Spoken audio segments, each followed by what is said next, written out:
Olá, pessoal do quinto ano, tudo bem com vocês? Uma alegria podermos nos encontrar aqui. Semana passada vocês estudaram a lição 13, a lição que fala sobre o bom pastor. É interessante que Jesus ele sempre começava de algo conhecido e ele partia para ensinar algo desconhecido. Um exemplo, ele queria falar sobre o amor de Deus, que era desconhecido para aquelas pessoas. Então ele partiu de algo conhecido, ovelhas. Na sociedade ali daquela época, as pessoas conheciam ovelhas. Todo mundo tinha rebanho de ovelhas e, eventualmente, se alguém não tivesse, as pessoas viam. Seria como hoje. Se Jesus, quem sabe, contasse essa parábola hoje, ele falaria sobre carros. Porque hoje muita gente tem carro e quem não tem carro conhece, vê.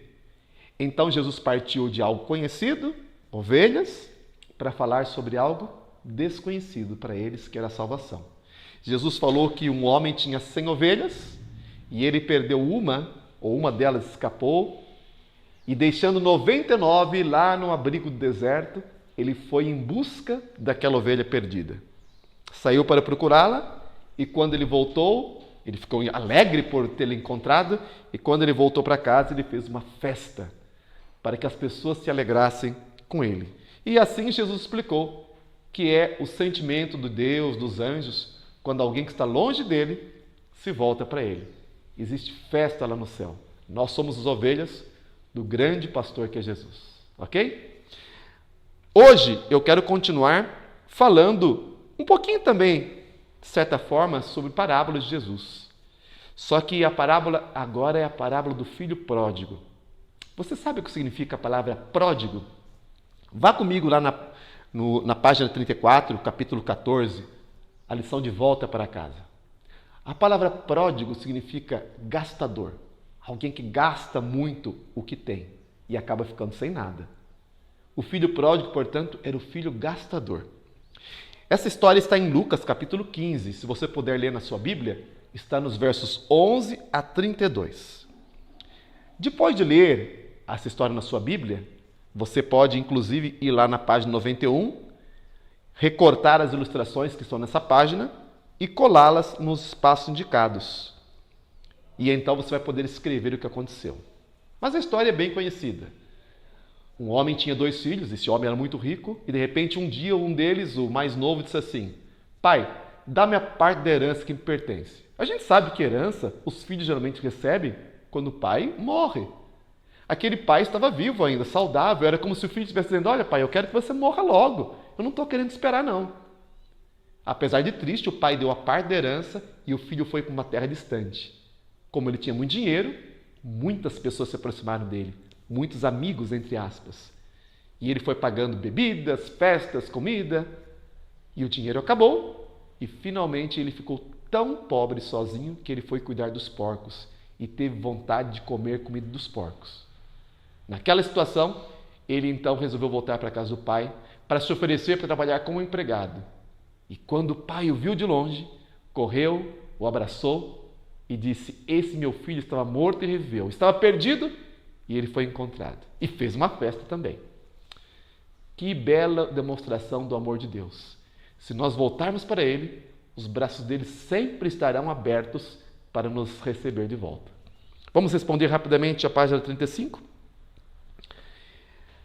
Identifique as ações de cada personagem. Letra A, pai. Letra B, o filho mais velho. Letra C, o filho mais novo. Quis sua parte na herança. Letra C. Ficou sempre com o pai. Letra B. Convidou os amigos para um jantar. Letra A. Gastou seu dinheiro em festa de divertimentos. Letra C.